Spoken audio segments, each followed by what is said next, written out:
Right now, in Beijing, a budget of $30,000 buys you a fully equipped 6-seat electric SUV. Yeah, it's pretty incredible. Right. I mean, we are talking extended range powertrains, an onboard refrigerator, massive passenger displays, and cutting-edge artificial intelligence systems integrated straight into the dashboard. And if you take that exact same $30,000 to a dealership in the United States today, You are barely driving off the lot in a bare-bones, base-level hybrid, with Yeah. cloth seats and hardly any features. exactly, the contrast is just wild. It really is. And, you are standing right now at the precipice of a massive, permanent global shift in how humanity moves. So today, we are going to look at exactly how the global automotive hierarchy is being quietly but permanently rewritten. And to understand the sheer scale of this transition, we're pulling from a really fascinating stack of materials for this deep dive. Yeah, we've got quite the reading list today. We really do. We have comprehensive research reports analyzing global EV market dynamics, deep dive articles on international automotive manufacturing strategies, and a few recent YouTube transcripts that really get into the weeds of breakthrough battery chemistry. Oh, and the shifting tectonic plates of geopolitical trade, which is a huge part of this. Right, absolutely. So our mission today is to take all of that raw data and extract the definitive insights into how Chinese automakers are redefining the global electric vehicle market. Because we are going fundamentally deeper than just, looking at sales figures. Exactly. We are going to explore the raw economic catalysts forcing this change, the underlying battery chemistry breakthroughs, the manufacturing revolution happening on the factory floors, and that geopolitical chess game playing out in real time. Yeah, and looking through these sources, there is this historical parallel that frames this whole thing perfectly. Right, the 1970s. Yes, think back to the 1970s oil crisis. That massive geopolitical shock effectively established Japanese fuel-efficient cars as the new permanent global standard. Because, Detroit's heavy gas guzzlers suddenly made zero economic sense for the average family. Exactly. Fast forward to early 2026, and we're looking at a massive Middle East energy shock that appears to be serving as the permanent launch pad for Chinese EV dominance. It is a stunning historical echo.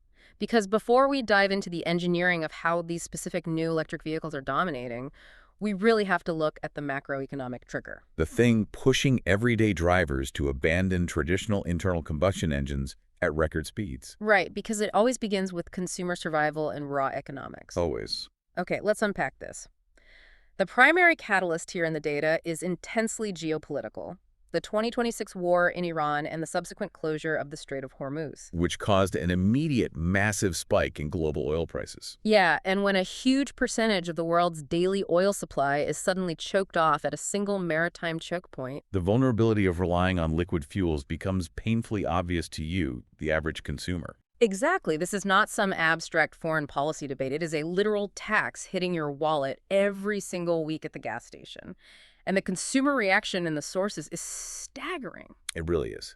In March 2026 alone, just the first 4 weeks after the conflict escalated, EV sales surged 44% across Europe. 44% in a month. Yeah, and in Australia, they jumped 68%. Wow. And in South Korea, EV transactions literally more than doubled overnight. Which is just crazy to think about. What you are seeing there is a mass realization of what the research calls driver's math. Right, driver's math. When gasoline prices spike to these levels, the underlying mechanical inefficiency of a combustion engine becomes a luxury most people just cannot afford. So let's look at the baseline data from the reports.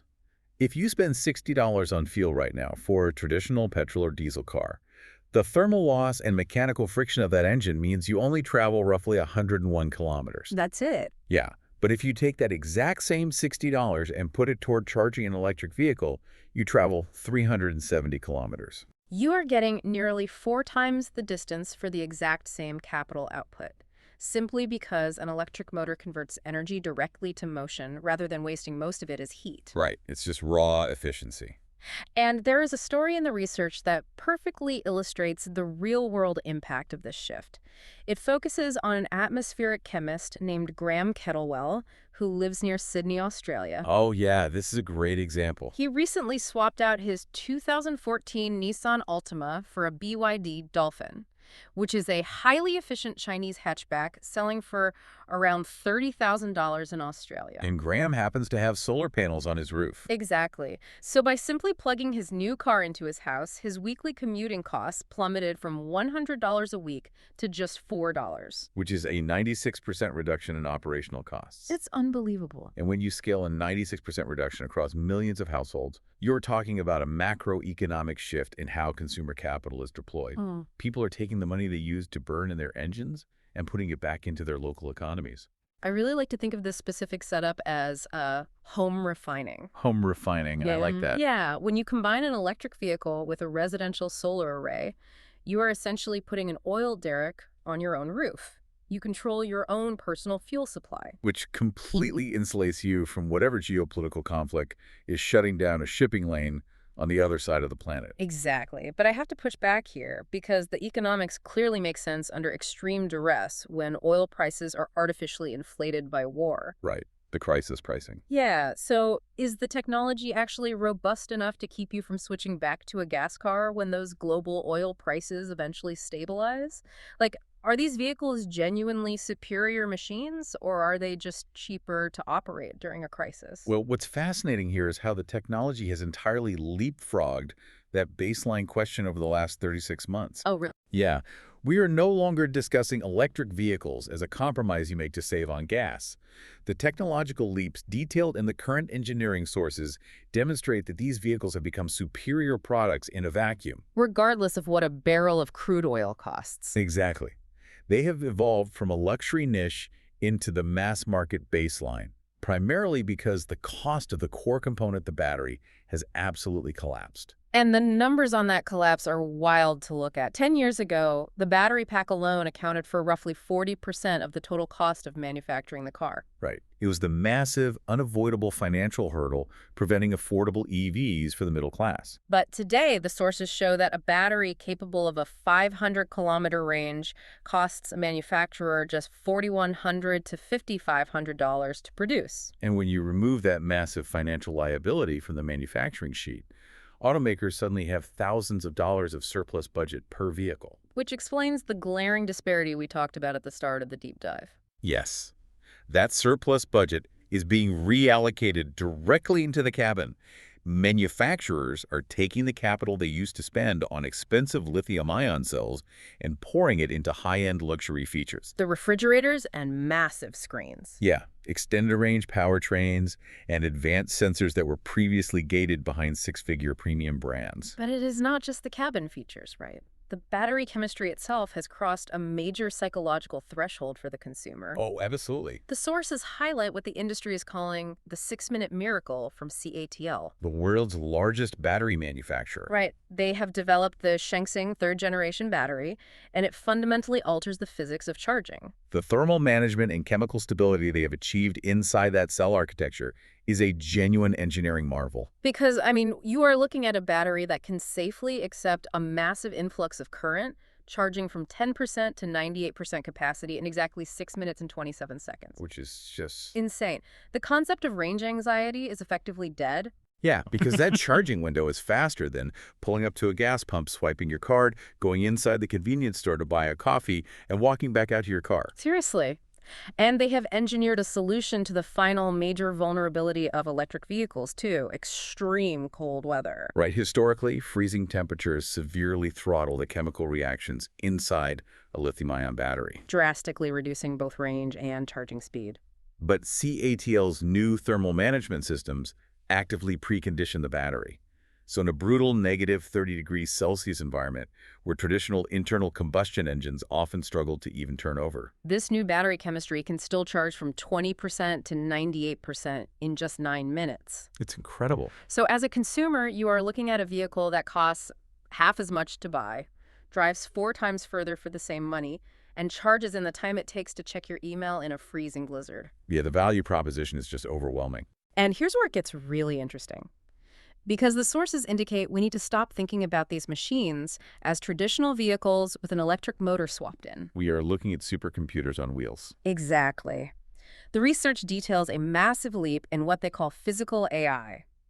XPeng, one of the major manufacturers, is outfitting their vehicles with proprietary Turing AI chips that hit 3,000 TOPS. And for listeners who don't follow semiconductor metrics, TOPS stands for trillion operations per second. Which sounds like a lot. Having 3,000 TOPS locally inside a passenger car is an absurd amount of computational bandwidth. To put that into perspective, you are taking the processing capability of a mid-sized commercial data center from just a few years ago. And stuffing it under a dashboard. Exactly. And the reason you need a data center under the dashboard is to run level 4 autonomous driving. Right. The car is pulling in massive streams of data from LiDAR, radar, and optical cameras. And using those 3,000 trillion operations every second to interpret complex urban environments, predict pedestrian movements, and navigate weather conditions entirely in real time. Without relying on a cloud connection. Which is huge.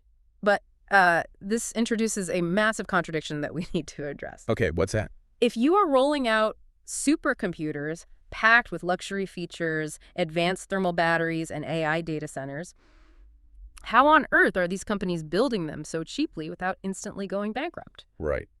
Well, that is the structural shift that legacy automakers are struggling to combat. Okay. The secret to this extreme unit affordability is not simply cheap of factory labor, which is the outdated assumption many people make, People always jump to that. but it is a fundamental reinvention of how a car is conceived and assembled.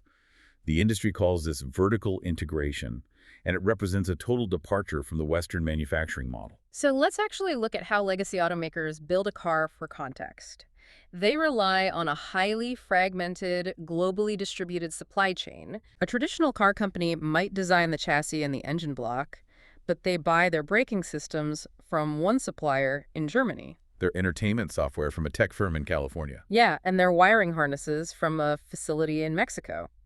Every time a component changes hands, there is a profit margin added. And adapting any piece of technology requires coordinating with, like, 3 different external corporate boards. Which makes innovation incredibly slow and highly expensive. Exactly. But companies like BYD operate on the absolute opposite end of the spectrum. They control the entire life cycle of the vehicle. From dirt to driveway, basically. Literally. They mine and refine the raw lithium themselves. They build their own battery cells. They manufacture their own electric motors. And their in-house engineers write the software that links it all together.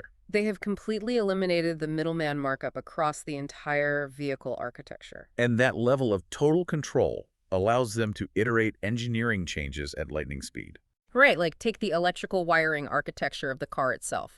For context, most legacy automakers are still using 12-volt electrical systems. Which is an engineering standard that dates back 70 years to the 1950s. It's so old. And if you want to run high-powered AI chips and massive screens on a 12-volt system, you have to use incredibly thick, heavy copper wiring to handle the current without it just melting. Which adds huge amounts of weight and cost to the vehicle. Right. But upgrading from a 12-volt standard to a higher voltage requires completely redesigning every single electrical component in the car. Which is financially terrifying for a company relying on dozens of external suppliers. Exactly. But because Chinese manufacturers control their entire supply chain, they, along with forward-thinking suppliers like Bosch partnering with Chery, are aggressively standardizing 48-volt architectures. Which is a brilliant engineering pivot. A 48-volt system allows you to push 4 times the power through much thinner, lighter wires. You shed pounds of heavy copper from the vehicle, saving money, and you suddenly have the electrical bandwidth to implement something like drive-by-wire. Right, where you don't even need a heavy mechanical metal steering column connecting the steering wheel to the axle anymore. It is entirely digital, controlled by the software. And that vertical integration extends straight down to the manufacturing floor. Oh, this part is wild. The reports describe a phenomenon known as China speed. The deployment of robotics is just unprecedented. Currently, Chinese automotive factories are utilizing 470 advanced industrial robots for every 10,000 human workers. But the long-term strategic roadmap is what truly changes the math here. By 2030, the industry is explicitly aiming to transition to dark factories. Yeah, and when I first read the term dark factories in the sources, I thought it was just a dramatic metaphor. Same, but they literally mean factories where the lights are permanently turned off. Right. The entire assembly process, from stamping the steel to installing the batteries, is fully automated by robotics that do not require visible light to operate. It is the ultimate elimination of human labor costs, allowing a facility to churn out vehicles 24 hours a day, 7 days a week, without breaks, shifts or, lighting utilities. It fundamentally detaches the cost of building a car from the cost of human labor. And this aggressive automation and integration has triggered a massive psychological shift in the global industry, which the sources call the post-venture era. Right. Because think back to the 1980s. Western legacy automakers like Volkswagen went into China to establish joint ventures. Essentially teaching the domestic market how to mass produce internal combustion vehicles. Exactly. But at the 2026 Beijing Auto Show, we saw the ultimate role reversal. The sources highlight this incredibly vivid moment where Volkswagen chairman Oliver Blume was standing at the Xpeng booth actively taking notes on their software architecture. And Volkswagen just bought a 5% stake in Xpeng, specifically to gain access to their AI chip technology. It's just wild. Furthermore, Xiaomi, a company known for making smartphones that recently pivoted to building EVs, is actively poaching top-tier engineering talent from Mercedes, BMW, and Porsche to staff its new research and development center in Munich. The teachers have entirely become the students. Yeah. The legacy brands that define the 20th century are now in a position where they must license the software and hardware architecture they used to dictate. So, what does this all mean for the global economy? When you combine total vertical integration, highly efficient 48-volt architectures, and robotic manufacturing facilities operating in the dark around the clock. You get a massive explosion in production volume. Right. And the math here presents a severe macroeconomic problem. This hyper-automation has resulted in a structural overcapacity. The reports indicate that China is currently producing somewhere between 5 and 10 million surplus electric vehicles every single year. Wow. These are high-tech, affordable cars that their domestic consumer market simply cannot absorb. And a factory cannot simply halt production without destroying its unit economics. So those 5 to 10 million surplus vehicles must find a driveway somewhere else in the world. But as they attempt to flow outward into global markets, they are crashing headfirst into highly fortified geopolitical trade walls. And this is where the story shifts from engineering to pure trade economics. Because Western governments are looking at this flood of incredibly advanced, deeply discounted electric vehicles and seeing an absolute existential threat to their domestic manufacturing bases. There's no doubt. Just to look at this impartially through the lens of trade policy, the protective measures are massive. The United States has implemented 100% tariffs on Chinese EVs. And the European Union and Brazil have imposed 35% tariffs. Right. These are calculated barriers designed to buy time for legacy automakers to catch up. And the economic anxiety driving these tariffs is grounded in very real data. I mean, the European automotive supplier sector alone has shed 100,000 jobs over the last 2 years due to this immense competitive pressure. It's a huge disruption. But if you are an executive sitting in Shenzhen with millions of surplus vehicles and the two largest consumer markets in the world have effectively walled themselves off. The traditional export model is dead. You cannot just put cars on a boat and ship them to California or Germany anymore. So to bypass these roadblocks, Chinese manufacturers are executing a highly sophisticated pivot from an export strategy to a localization strategy. They're utilizing foreign direct investment to build the cars exactly where they intend to sell them. Look at how BYD is maneuvering on the global chessboard. They recently opened a massive production facility in Thailand to capture the emerging Southeast Asian market. But more importantly, they are constructing a state-of-the-art manufacturing base in Hungary. Right. Because Hungary is a member state of the European Union, any vehicle manufactured inside its borders completely bypasses that 35% import tariff. It's a massive workaround. And if we connect this to the bigger picture, it is not just a clever legal loophole to avoid taxes. It is a strategy designed to fundamentally neutralize the political narrative of Western protectionism. How so? Well, when politicians in Europe or North America argue against foreign EVs on the grounds of deindustrialization, a company like BYD or GAC, which is currently opening a plant in Mexico, by the way. Right, so they can point directly to the thousands of local union workers they just hired. Exactly.